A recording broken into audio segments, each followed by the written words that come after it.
Good afternoon. I'm so glad to see familiar and new faces as we get ready to release the Montgomery County Climate Action Plan. Yeah. My name is Adriana Hochberg, and in my role as Assistant Chief Administrative Officer for Montgomery County, I have had the pleasure, and sometimes the pain, to serve as the ringmaster and band leader to bring the Climate Action Plan into fruition. Today is a beautiful day to celebrate this important milestone. Montgomery County now has a blueprint to guide us in meeting our climate goals. There is a lot of hard work and good thinking on the part of hundreds of community members embedded on the pages of this plan. You'll get to hear from a few of them this afternoon. We would not be where we are today were it not for the work of an incredible team of dedicated county staff. Many dozen county colleagues from numerous departments and agencies participated in the development of the plan. Even while supporting the climate planning process, county staff have been busy doing climate action, developing green building policies, procuring electric buses, planting trees, designing bus rapid transit, installing EV charger wayfinding signage. These are among the numerous efforts underway that contribute to reducing greenhouse gas emissions and increasing climate resilience in the county. I want to particularly give a shout out to a few colleagues who burned the emissions-free night oil with me in order to bring this plan to the finish line. From the Department of Environmental Protection, Stan Edwards, Lindsay Shaw, and Doug Weisberger. From the Department of Transportation, Sandy Brecker. And from the Office of Emergency Management and Homeland Security, Mara Parker and Tina Laboy. And now it is my pleasure to introduce our County Executive, Marc Elrich, who has been a steadfast champion of climate action. The County Executive has pushed the climate team to be aggressive in our efforts. He understands the urgency and magnitude of the challenge that we are facing with climate change. Welcome, Mr. Executive.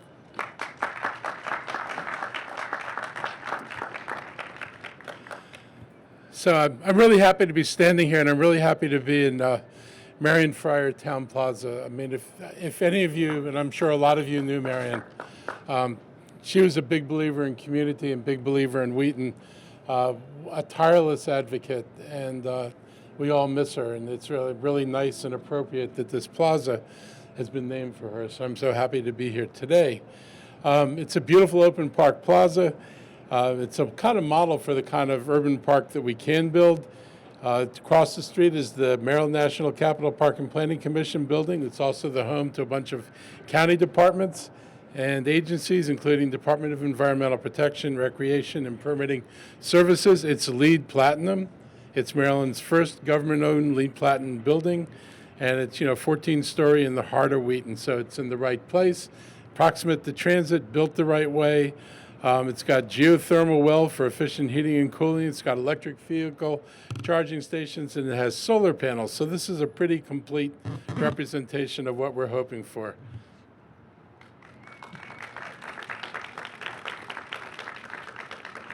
I'm looking at this clamp here. It's like, wow, that's kind of an archaic device. So who do I see here from the political universe? Introduce yourself. Delegate Sullivan. Thanks for being here. Just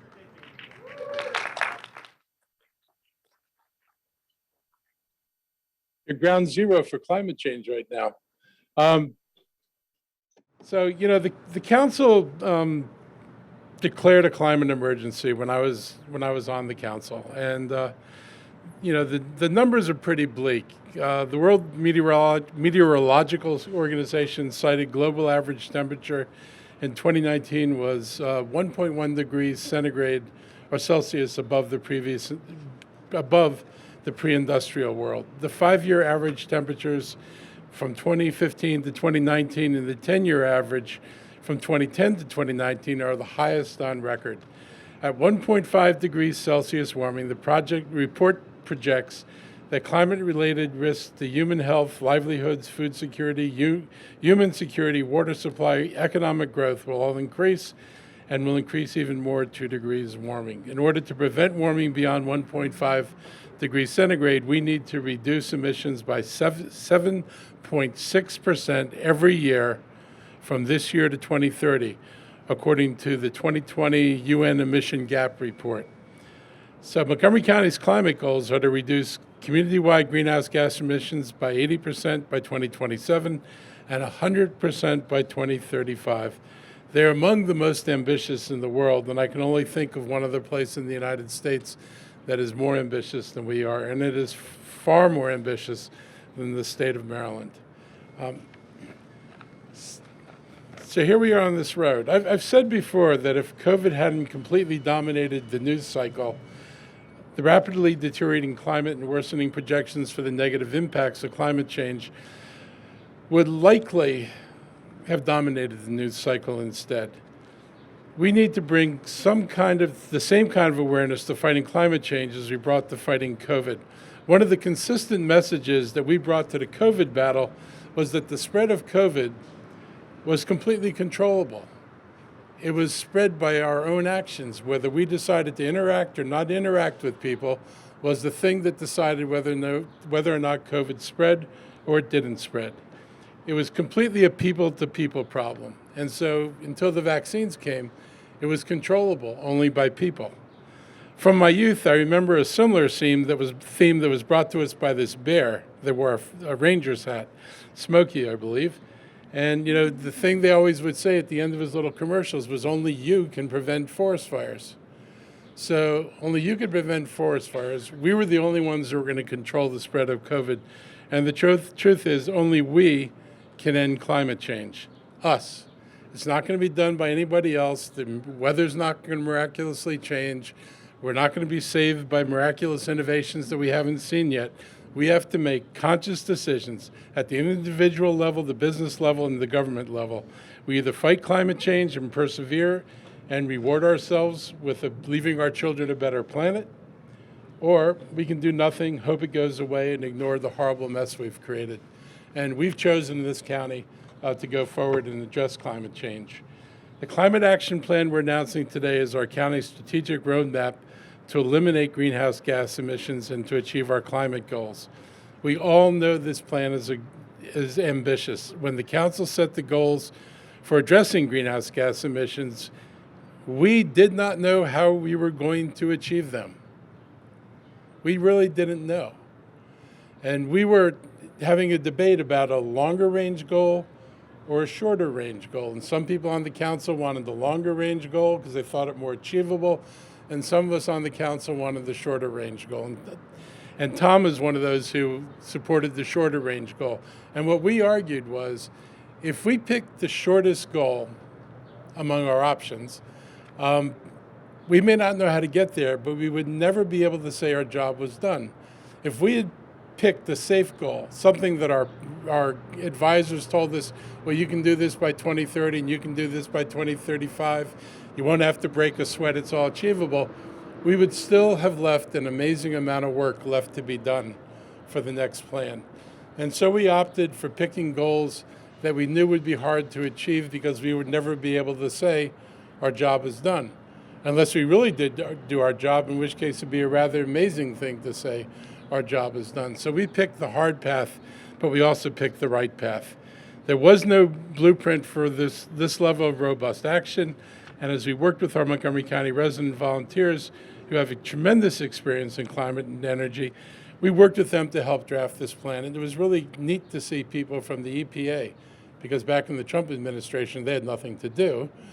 So we were able to tap into people who actually had expertise in this, who knew something about the work we needed to, who are committed to fighting climate change, and they provided the backbone of the research for the work we did. We generated hundreds of ideas, and I'm really grateful to all of you. I don't know how many of you are here today, but I'm grateful to everything you did because you set us in motion. This then went over to the consulting group we hired to take your recommendations and analyze them for what are the most cost-effective things to do, what's the right order to do them in, how do we move a path forward. And all of that work kind of brings us to today. It's important to start by saying that this is an evolving document that'll be updated every year. So not every question is answered here. There are some things at the end of the document that we will point out that will continue to contribute to greenhouse gases unless either the federal or the state government acts. We can't fix everything. We are committed to greening the grid as much as we can green the grid, and we're really thankful for the community choice energy, but we're hampered by state goals that are 10 years behind our goals. We're trying to get to a clean grid by 2035. The state's goal is 2045. It would be nice if the state aligned with us. It would make our work a lot easier. The path that we lay out is bound by current technology and current boundaries that are set by both federal and state laws and regulations. And when we started the process, we didn't have the option of community choice. So if we had put together a plan 2 years ago, it wouldn't have had community choice in there because we wouldn't have had the option of community choice. We could do like one of the other jurisdictions that has a very popular climate plan did and say they're going to do community choice, but when you read their plan, it says waiting for legislation. But we got the legislation, so we know what we're going to be able to do, and we're looking forward to doing that. We're going to engage with the state. We're going to be part of the process at the Public Service Commission to get the regulations written and to come up with our own implementation plan. I want to thank Lorg, Brian Feldman, all the folks in the state legislature who made this possible and led on this, because community choice is going to be a big deal for us. When we started on this, when we started down this road, some of us had seen drawings of hydrogen buses. Hydrogen buses were a possibility, at date uncertain and cost uncertain. When we wrote the plan, we didn't know as much about hydrogen buses as we know today. We know enough about hydrogen buses that we've actually ordered them. And we're working on moving forward with the combination of hydrogen and electric buses. Hydrogen for the longer routes, where we don't want to have to buy 2 buses to be able to create a day's circulation, and electric for the shorter routes. So we're looking at a comprehensive plan, and to do this in ways we couldn't have done it before. And we're looking at ways, for example, of turning our food waste into hydrogen that can then be turned back to fuel our buses. So we have the possibility of actually creating a complete virtuous cycle. And I got to say, a couple of years ago, hydrogen production was either incredibly expensive or awaiting some kind of magical new changes. There are now commercial hydrogen companies that are beginning the conversion of hydrogen. Some of the gas pipeline companies have talked about green natural gas coming out of food waste that will be going through the pipelines instead of fossil fuel natural gas. So there are changes that are occurring as we write that, and that's why this document has to be living. Every year, the county is going to review to see what has changed in the world, what can we buy, what can we implement today that we couldn't have implemented a year ago. And so this document has to be a living document. And hopefully it'll address some of the cost issues that we have to deal with. But we're seeing the ground shift underneath us, and it's shifting in the right direction. And I'm optimistic that as we move toward 2027, and move toward 2035, that we're going to have more tools than ever to do that. The cost on the tools will come down. We'll get more good ideas about, that we shared the idea with the school system on how to purchase their electric buses. We came up with a way to get a hold of the buses that took us out of the normal capital procurement process. It reduced the need for us to find capital. We're looking at implementing that with our own buses, our own cars. We're a model with Ford Motor Company. We're testing Ford's Mustang Mach-E as a police vehicle and working with them to see what it takes to equip it. And if we do that, then we will flip our 1,000-car fleet of police cars. We will turn that into an electric fleet. We're looking at electrifying the rest of the fleet we use, and we're looking at electrification of heavier vehicles. It's important to recognize this plan is going to need some help. We can't do this all. I cannot mandate everything in a plan. And so the County Council is going to have to play an important role. We've sent over to the Council the Building Energy Performance Standards and the updated Green Building Code. then it's going to require council action. The building energy performance standards take existing buildings and require them to move toward current requirements. Doesn't make them do it instantly, but it moves them in the direction of reducing their energy footprints, and they're going to be mandatory. And we're also updated the International Green Building Code. I think we're using the 2018 version now, which is the latest, and the new one will be coming out in a year or something. So we're now updated the code, and I directed staff basically to adopt the code. The first version of the code we took was seriously watered down. This version of the code is not watered down, and it's important. How important are these two actions?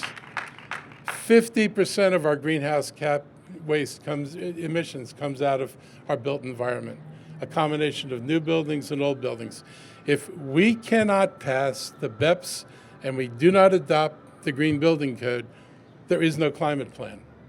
There is no achieving any goals by 2027 or 2035. So everybody who says they're an environmentalist either votes for a climate plan that gets us on that road, or they don't. But there's no in between. There's no halfway measures that are going to get us there. Even with all of this, it requires high levels of people adapting to some of the changes we're recommending. But if people don't do it, it doesn't happen. That's part of what the work we need to do with the public, the work we need to do with public officials, the work we need to do at the state level and the federal level, is everybody's got to understand this won't happen unless we take the actions that make it possible. The same thing is true with electric vehicles or hydrogen vehicles. They're a critical part of reducing emissions. It's another 30% or more of those emissions. And so if we can't change our fleets, then we don't go there. But we can take care of our fleet. I can change the government fleet.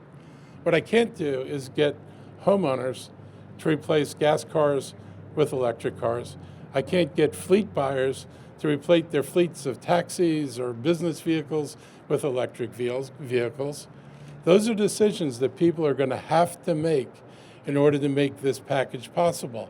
And so what you'll see in the package is what we can achieve if people do the things that they need to do. But a lot of this ultimately depends on people doing the right thing. Now, we saw that in COVID, that people, when they understand the importance of their actions, did the right thing. And what we're hoping happens with climate change now is that we can help build an awareness of the importance of people's individual actions so that people will do the right thing. We're looking for ways to help. We will try to facilitate this transformation. We are dearly hoping that the state and federal agencies step up and bring more dollars to this. I'm very encouraged by the signs coming out of the Biden administration that they recognize that they can't simply mandate it and say we're going to have a different climate. They're going to have to help pay for helping us get there. So that to me is just really important. Finally, the CAP identifies 86 actions that the county must address to eliminate the greenhouse gases by 2035. It includes strategies for climate adaptation and resilience while sharply highlighting the existing inequities in our own community. We can't address climate change without recognizing the disproportionate impacts on certain segments of our population. If we're going to go to the older buildings in Wheaton and say you have to turn off your natural gas and you have to electrify the heat, and we know that electric heat is more expensive than gas heat to start with, and the transformation of a building from a gas building to an electric building is not going to be cheap, we're going to need help, because we could win the war on the climate and we could displace the minority populations in this county. That would be a hell of a victory, and not the victory I want to be part of. I want to be sure that when we defeat climate change, we don't do it at the expense of people who live here. So we've got to find ways to make that transformation feasible for people. This plan also identifies nature-based actions. Thank you. So it includes retaining and managing and expanding forests. There's a concept. It includes protecting wetlands, grasslands, and the urban canopy, such as it is. This is probably the greenest spot in Wheaton. You go through Silver Spring and parts of Bethesda, good luck finding a tree. We need to do better with our urban canopy. And we, of course, are going to consider racial justice and social justice as we do all of this. I want to be clear that implementing this plan is not going to be easy nor cheap. But the truth is, and I think we all know this, it's going to cost us more not to fix this than it's going to cost us to fix it. Already, we're looking at these flooding events, and we're getting complaints from communities that the stormwater system no longer handles the stormwater. These aren't communities that somebody built another apartment building in or somebody built another neighborhood in. These are the same communities, the same old communities with the same old infrastructure. The pipes are not big enough to handle the amount of water.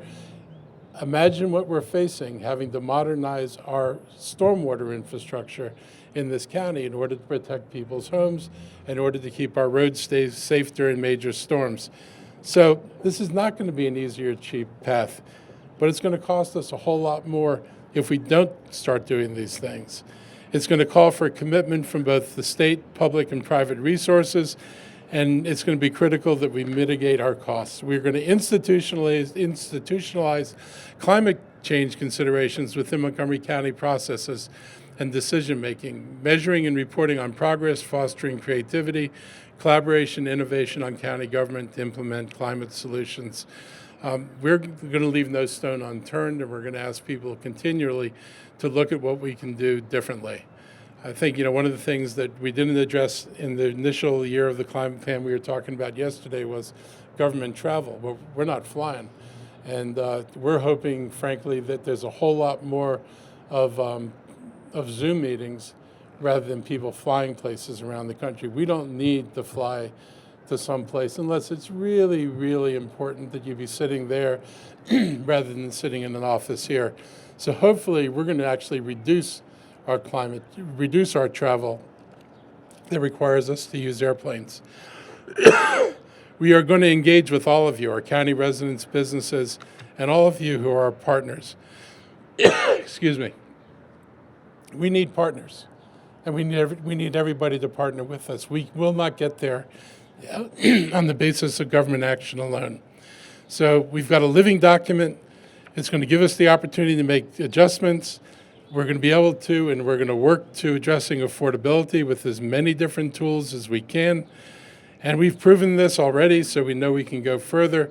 We need a sense of urgency to inspire us to do this, and we need to inspire other jurisdictions. Montgomery County is not going to save the planet. We won't even save Maryland.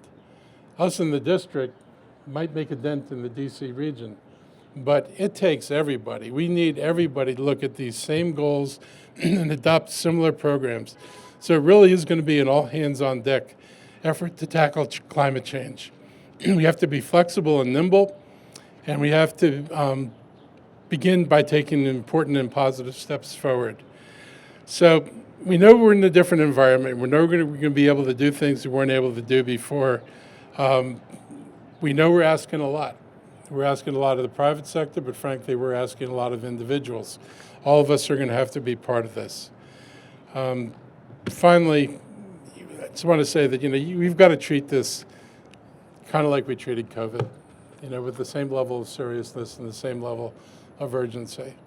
I do believe that we're capable of doing this. We saw in this community what we were able to do in fighting a 15-month war to keep our community as intact as we could possibly keep it. And we did an astoundingly good job, and I'd like to take all the credit in the government, but the truth is we could have dictated anything we wanted, but if people hadn't done it, what we did would not have worked. And the same thing is true with climate change. We can lay out the plan, we can dictate everything we can dictate, but if people don't adopt it and people aren't willing to do it, we don't get there. So this has to be something that we're all in together. Environmentalist Paul Hucker literally wrote about the book about reversing global warming. He said, if you look at the science about what is happening on Earth and aren't pessimistic, you don't understand the data. If you meet the people who are working to restore this Earth and the lives of the poor and you aren't optimistic, you haven't got a pulse. And that's the way I feel. I grew up in the 60s. I think there are probably a few of you who may vaguely remember the 60s. The number of student groups and activist groups on campus you can pretty much count on one hand. There's maybe one of, I think, the PERG was one of the first organizations on campus. There were, some political groups on campus, one of which I belonged to, a couple of which I belonged to. But there were really few of us.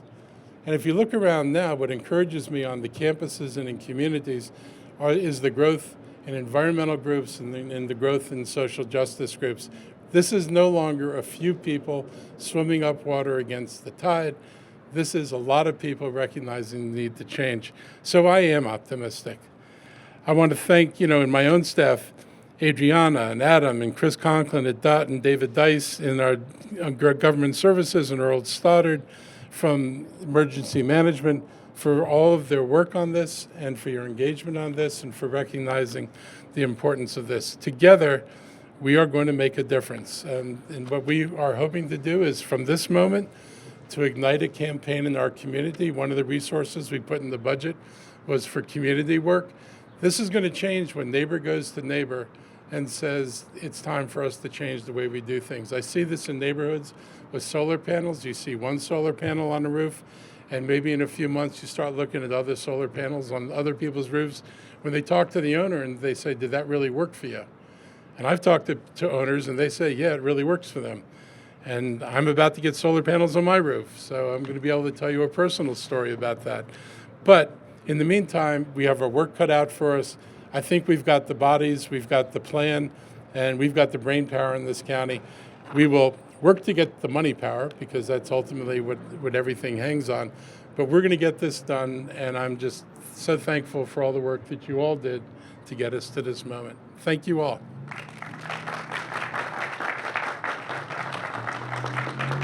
Thank you, Mr. County Executive. Our next speaker is County Council President and Transportation and Environment Committee Chair, Tom Hucker. Mr. Hucker has a long career as an environmental advocate and policymaker at the county and state level. While serving as a delegate in the Maryland General Assembly, Mr. Hucker was the original sponsor of the Offshore Wind Act. Welcome, Mr. Council President. Thank you so much, Adriana. I'm going to break this before I'm done. I think it'll just fall. All right, not my fault in advance. Good afternoon, everybody. Thank you so much for having me. Okay.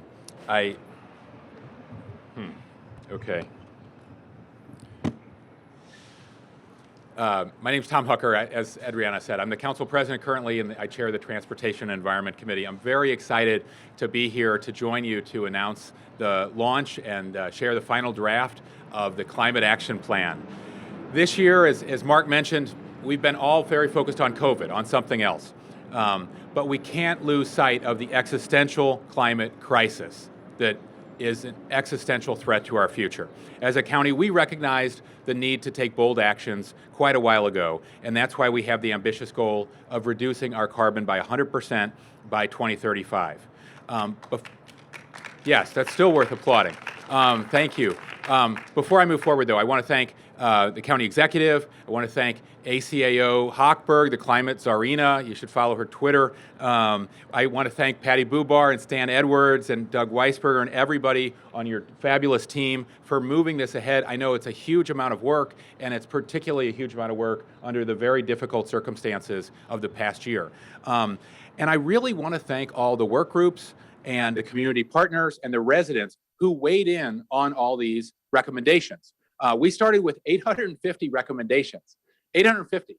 And part of the reason is because we have so many talented volunteer experts in Montgomery County. There's something like 3,000 counties in the United States, right? No county has the volunteer bench of talent, of experts that we have in Montgomery County. I know Marc and I both agreed we are crazy if we don't tap into them and give all those folks a role to play in creating this plan. And believe me, if we went a different direction, we would continue to hear from everybody in the future. So it's great that we have collective buy-in from so many experts in Montgomery County that have made this a far better plan than we would have made on our own. And for that reason, the Climate Action Plan is bold, it's specific, and it gives us a very strong roadmap to respond to the climate crisis. As Marc said, it mentions 86 specific policy recommendations. I'm happy that the Council now, with the FY22 budget we recently passed, has now taken action and funded the vast majority of those recommendations. Many of those policy steps are already underway, such as transitioning our ride-on and our MCPS buses to be fully electric.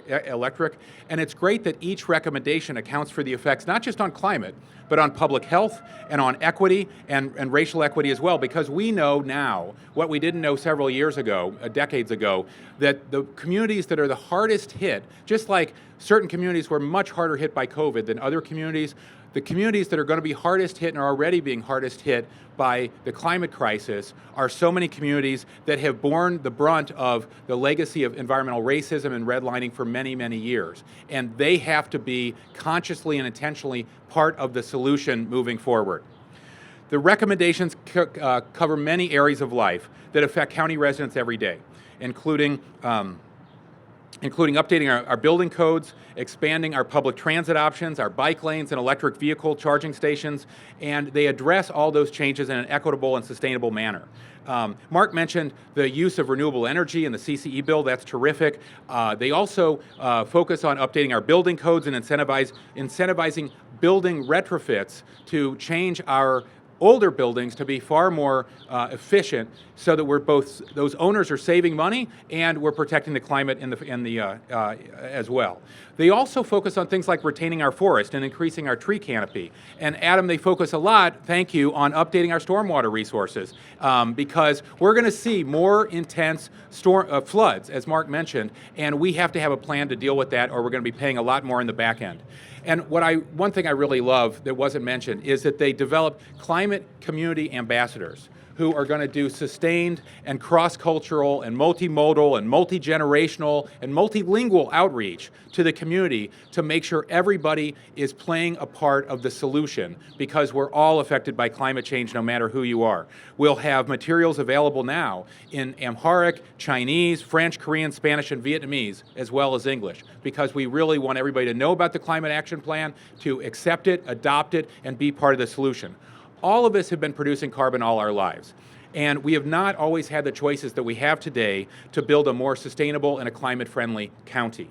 So now all of us have to do our part to change our county so it's more efficient, it's better adapted, and it's more resilient in the face of the climate crisis. The county government can't do it by ourselves. We each have a role to play, and I can tell you my colleagues on the Transportation and Environment Committee, as well as the entire County Council, are down for this challenge, and we're going to move forward to adopt all the recommendations we possibly can in this plan. We'll be taking up the building energy performance standards very soon, and the green building code, and we'll have vigorous debate about that, and we'll engage all of our community partners and our residents in building that solution. But we need everybody's continued collaboration and feedback and support to get there. I'm eager to make Montgomery County the clean energy leader that we all want it to be. We also know so much of our climate future we don't even have the authority to address, because many of the policy changes are made at the state level or the federal level. But I can tell you from 8 years of serving in Annapolis, the state government rarely does the right thing until Montgomery County does the right thing. So we all need to step up and stay involved to get Montgomery County laws on the books to help the state take action as well. Bill McKibben said, very few people on earth ever get to say, I'm doing right now the most important thing I could possibly be doing. So make no mistake, by being here today and working to address our climate crisis, you are all doing exactly the most important thing you could possibly be doing right now. So thank you all for being part of this event and part of driving our climate action plan forward. We need all your help to get it passed. Thank you so much.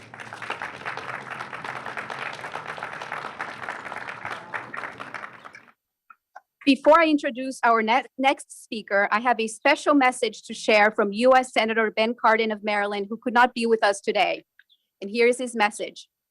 Greetings to everyone gathered today in Montgomery County. Although the Senate schedule has kept me from being here in person, I offer my hearty congratulations on this bold climate action unveiled today.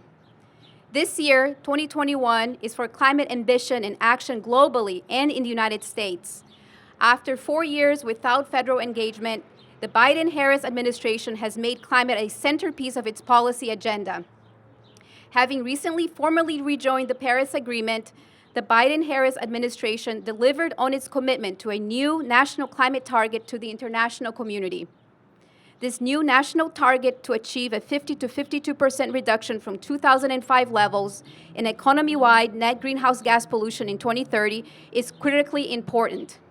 It is aligned with what we know improves Marylanders' lives and is complementary with the Biden administration's Build Back Better priorities. Increasing climate ambition will significantly improve public health, avoiding tens of thousands of premature deaths from the health-damaging pollution that characterizes our current fossil fuel-reliant economy. It will also drive a much-needed economic boon in the pandemic-induced recession by putting millions to work every year. Montgomery County's Climate Action Plan is a perfect example of how actions can accelerate emissions reductions. As your senator, it's my responsibility to support the plan at the federal level. I am particularly energized that the path to meet Montgomery County's zero greenhouse gas emissions goal by 2035 involves reducing emissions in the energy, buildings, and transportation sectors by increasing affordable clean energy, implementing code requirements related to energy efficiency, solar installations, and building energy performance standards, expanding public transit service, pedestrian and bicycle infrastructure, and electric vehicles. I would like to commend County Executive Elrich, the County Council under the leadership of County President Tom Hucker, and the community members who contributed to the development of the Climate Action Plan. Montgomery County's plan leverages the opportunity to not only build back better, but it also embodies the structural change that we need to meet our ambitious clean targets for 2035, and it puts us on the path to meet our climate challenges for generations to come. Thank you for all you're doing, and stay well.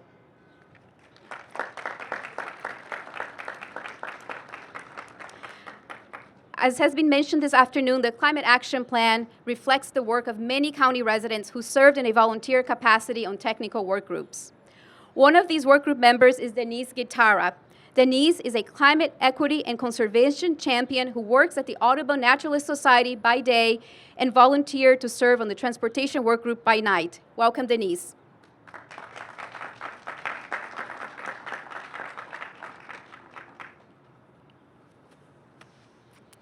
Good afternoon, everyone. Thank you so much, Adriana, for inviting me for today's event. My name is Denise Guitarra. I am the Maryland Conservation Advocate for Audubon Naturalist Society. For 124 years, Audubon Naturalist Society, also known as ANS, has inspired residents of the greater Washington, D.C. region to appreciate, understand, and protect their natural environment through outdoor experiences, education, and advocacy. As part of our long legacy of civic action, we participated in the development of the Climate Action Plan, also known as CAP. We participated in more than a dozen meetings since 2019 with county staff and various coalitions, provided written testimonies, and hosted online webinars that were open to the public. We have taken a look and are still analyzing the final draft plan. And while the plan is not perfect, we are excited to see that it includes some of the recommendations, such as increasing tree and forest protections, working more closely with communities, specifically BIPOC communities, to co-create policies. What we appreciated the most during this process was the flexibility and openness to change. Continuing in that spirit will be essential to helping us reach a more perfect plan and our goals to help bring Montgomery County's rich traditions of social justice and environmental protection to better serve every community. Climate justice is human justice, and therefore fighting for climate change is about valuing life itself. It's about valuing plants, animals, people, and how each one of us is connected to our habitats. We are in a climate emergency, and that means that we must ensure that environmental justice is at the forefront of climate change movement, because communities of color experience disproportionate harms from the damage caused by climate change. The CAP lays out an ambitious blueprint for the future. However, we're here to emphasize that the CAP still needs to be strengthened and include specific environmental policies, especially those regarding more trees and better stormwater management, and community inclusion and engagement. We need the Council to enact policies that will help us achieve these climate change goals, such as passing a no net loss of forest policy. We'd like to thank the Montgomery County Executive Marc Elrich, Climate Change Coordinator Adriana Hochberg, and Council President Hucker for inviting us to be part of this process.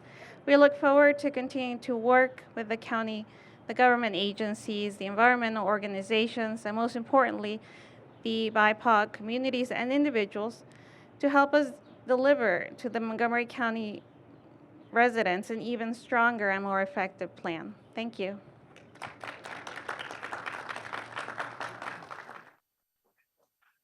Thank you, Denise, for highlighting the need to center racial equity and social justice in climate action. Climate work must be done in alignment with and in support of racial equity and social justice. We need to hear from those members of the community who are most impacted by climate change, and we must collaborate in co-creating solutions.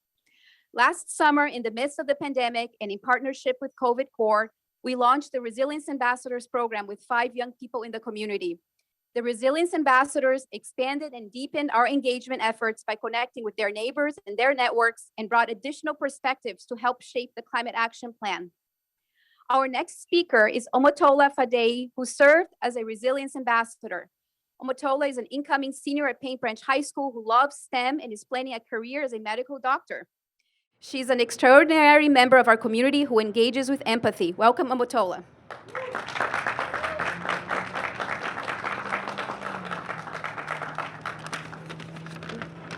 Hello, everyone. I'm sure everyone here has quite the unique story to tell about the last 2 years due to an uninvited virus, bringing on quite the ride. My life was touched by the pandemic mid-March last year, and I've gone through quite the indoor ride inside. Sorry, it's so sick. With all the worries you would expect a high school sophomore to face during the time, homework, exams, etc., one concern was definitely the question mark that was now surrounding the future of my summer. But thankfully, Montgomery County had thrown me quite the gem with the role as a Resilience Ambassador, an experience that I will hold near and dear to my heart.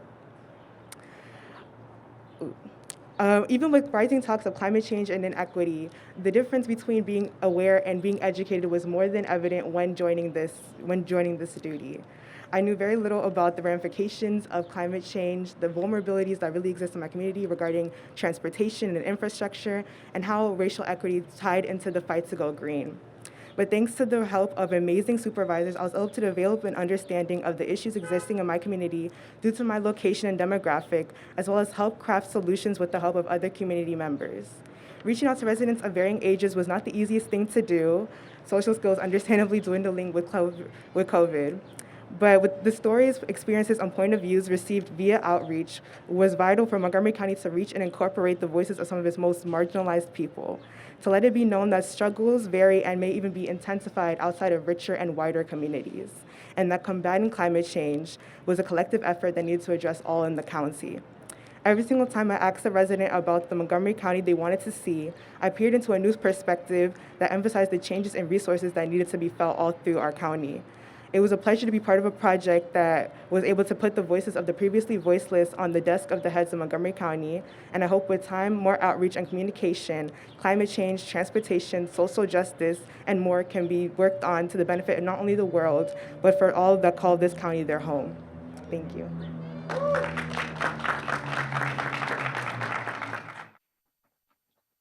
Thank you, Omotola, for your inspiring words and for inspiring action in each of us. Our next speaker is Karen Matches. Karen is a retired climate change expert at the US EPA and a longtime Montgomery County resident. She served as a community facilitator for the Climate Adaptation Work Group and has also helped to train county staff on climate adaptation and resilience. Welcome, Karen.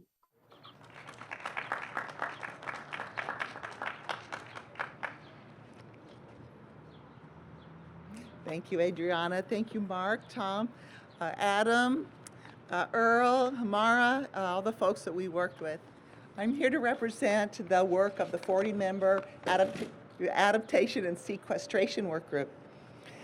Prevention is the best medicine, and we're really happy to see all the actions to reduce greenhouse gases. But we're also especially pleased that this plan includes a robust set of actions that are within the county's control to prepare our community for the effects of climate change. We're already experiencing hotter summers, warmer winters, greater variability in precipitation, including more intense rainstorms, threats of drought, and more. These changes pose risks to our public health, to our public safety, as well as to our natural environment. To build our resilience, the plan includes actions to adapt our built environment, including our stormwater and drainage infrastructure, our building standards, and so on, as well as ways to leverage the power of our critical natural resources to protect and improve our communities. I strongly endorse the intentions of the county to work with the Planning Commission on ensuring that the Thrive 250 development plans are in line with the goals of this CAP, including the adaptation goals. We're especially glad to see that the plan recognizes the dual role of nature-based solutions for sequestering carbon and for adaptation. By expanding our tree canopy, for example, including both forest and urban trees, we not only sequester carbon, but we cool our communities. Composting of food waste, etc., sequesters carbon and builds up our soils for improved productivity. And similarly, rain gardens help control local flooding while also retaining carbon and so many other benefits of natural resources. It's critical that we prioritize the most vulnerable, target actions to the people and places that are greatest at risk, and I believe this plan intends to do that. And it's also important for each of us, as Marc said, to take responsibility to protect our own homes and families. That includes both in the private sector and us in our personal lives. And the public outreach actions embedded here hopefully will get that message across. And I know that the very enthusiastic members of our work group will want to stay involved to help implement this plan, as I will, and I hope that everyone in the community will do so as well. Thank you again. Thank you. Thank you, Karen. In conjunction with the Climate Action Plan, today we are also releasing the fiscal year 2022 Climate Work Plan. The work plan describes the 75 climate actions the county plans to make progress on during the upcoming year. Our near-term activities cover all sectors of the Climate Action Plan, from clean energy to public engagement. I invite you to review the work plan and the Climate Action Plan on the county's climate website, montgomerycountymd.gov/climate. Our final speaker this afternoon is Samuel Surafel. Samuel is an entrepreneur, global program manager, technology specialist, and founder of Silver Spring-based Mensa Collabs. As a co-chair of the African Affairs Advisory Group, Samuel is partnering with the county to launch the Climate Stories Ambassadors Project, one of our fiscal year 22 public engagement efforts. Welcome, Samuel. Good afternoon, everybody. I'm the last thing between you and lunch or your afternoon snack, so I'll make this quick. First, I want to say congratulations and thank you to the county executive, county council, Adriana, Doug, who I interacted with most closely, and the rest of county leadership that put this together. This is a Herculean task, and the county executive mission is sort of looks like and represents similar to what happened with COVID. But in my eyes, I see it as somewhat of a, what happened when we were trying to get to the moon.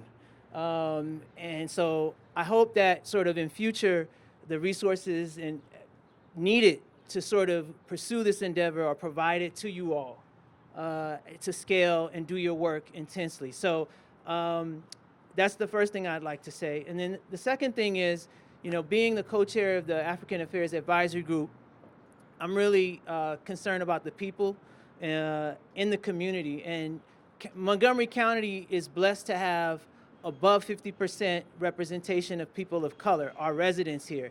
And we know that by 2045, it'll be 73% of this county will be of people of color. That's almost 3/4. So, in my eyes, I think anything that moves forward with climate has to reflect what the community looks like and is at all levels. In that, I want to just sort of bring it down to a very micro level example.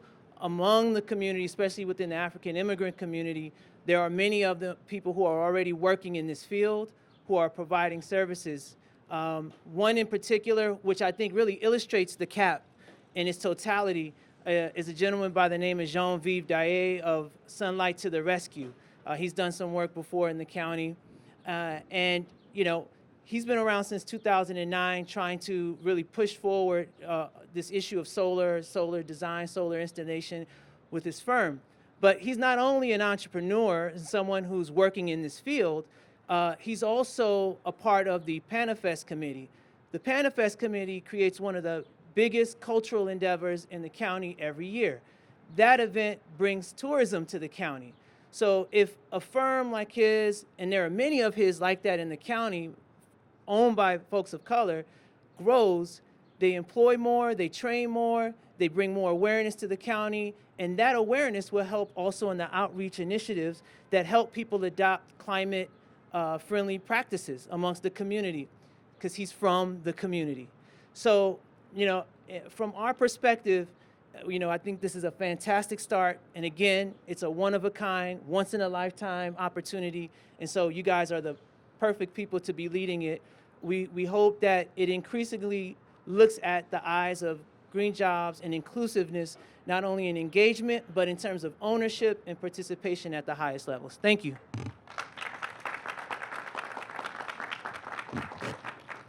Thank you, Samuel. Now that the Climate Action Plan has been unveiled, let's celebrate and enjoy this beautiful day. And tomorrow, let's get back to work on climate action, because there is so much work for all of us to do and no time to waste.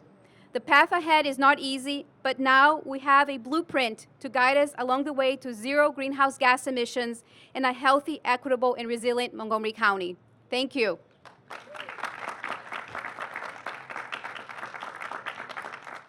Hello, my name is Mahogany Labor. I'm a Maryland resident and a Georgia Tech student, and it is my honor to address you virtually on such a significant day for Montgomery County. I believe that today, Montgomery County is taking a step towards a more sustainable future for ourselves and the environment, and that it is setting an example through such an ambitious and revolutionary plan to the nation and hopefully the world.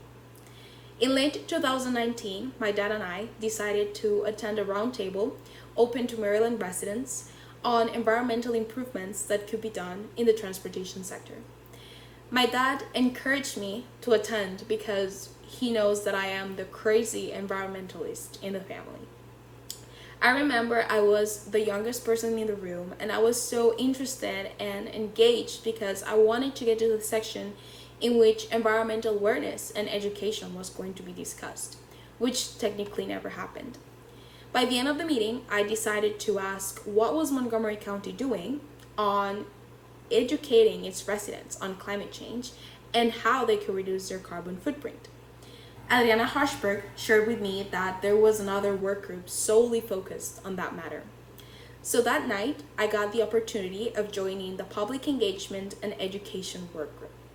This work group focused on developing the recommendations that would target the different social groups, like minorities, students, families in the county.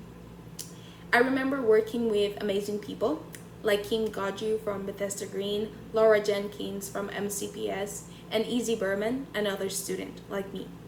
We developed the recommendations that you can now see in the Youth Engagement and Education section on the CAP. I was so excited to know that the set of my ideas will be part of the path that Montgomery County was going to take to reduce its impact on the environment. And I am beyond thankful to see today that those are actual plans that will be taken in the upcoming years. I believe in the power of education, and I believe in the power us youth have in endorsing change. And I can say that the CAP is the product of hard work, months of hard work from people like me, students, regular residents, NGO members that believe in progress and change. Climate change is not a trend, and it's not a thing that can disappear in one day. It is a world problem that can only be targeted with meticulous and detailed action plans like the ones being commemorated with you today. I want to remind you of the goal that Montgomery County has, which is reducing greenhouse gas emissions by an 80% by 2027 and 100% by 2035. Through this pandemic, we have seen how time can pass by. So I encourage you to continue to get involved and continue to fight so that these recommendations and any other action plans do not remain as ones being written, but ones that become tangible and the upcoming generations can appreciate and thank. The change begins in us. Thank you. Hi, I'm Jigar Shah, Director of the U.S. Department of Energy's Loan Programs Office, and a proud resident of Montgomery County.